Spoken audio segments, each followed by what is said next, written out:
मोरो में अवां खे ख़बर ॾींदा हलूं। ब्यूरो चीफ सिंध हुब अली झांगर जी रिपोर्ट मुताबिक़ मोरो में दोस्ती न रखण तां पुलिस एहलकार जो शादीशुदा औरत 4 ॿारनि जी माउ ते घर में घिरी बेरहमानो तशद्दुद।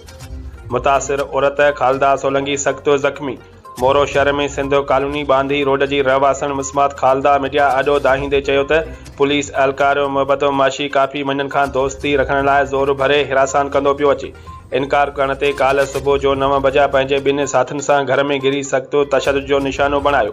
लतूं मुकूं ऐं पिस्टल जा बटणी ज़ख़्मी करे मुंहिंजे घरवारे ऐं ॾेरनि खे जानी नुक़सान ॾियण जूं धमकियूं ॾींदे साथियुनि समेत फरार थी वियो। हुन वधीक निगरान वज़ीर आला सिंध IG सिंध समेत वसवारनि खां इंसाफ़ जी अपील कई। छा नालो आहे? खालदा। कंहिंजी घरवारी? अली अकबर जी। किथे वेठी? असां सिंध कॉलोनी। छा थियो आहे? छा जा निशाना आहिनि धकनि जा? मोहब्बत माछी मूंखे मारियो आहे। केरु आहे मोहब्बत माछी?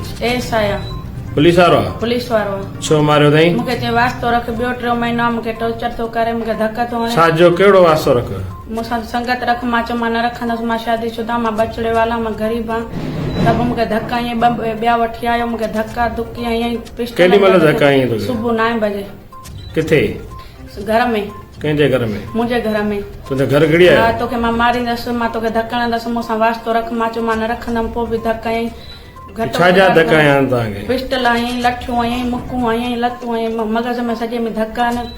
मूंखे इंसाफ़ खपे वञे, मां ग़रीब आहियां। मां मूंखे हींअर 24 कलाक हुन में ख़तरो आहे। मां तुंहिंजे मुड़ुस खे मारींदमि, तुंहिंजे बच्चनि खे मारींदमि, पोइ मां दाऊं फिकूं कयूं, मुंहिंजा पाड़े वारा अची विया, सभु कुझु अची वियो, पोइ मूंखे कंहिं बि न छॾायो। पर उन्हनि खे बि दर बंदि करे, मूंखे दर बंदि करे अकेले खे करे मारियो अथई, ॾाढा धक हयां अथई।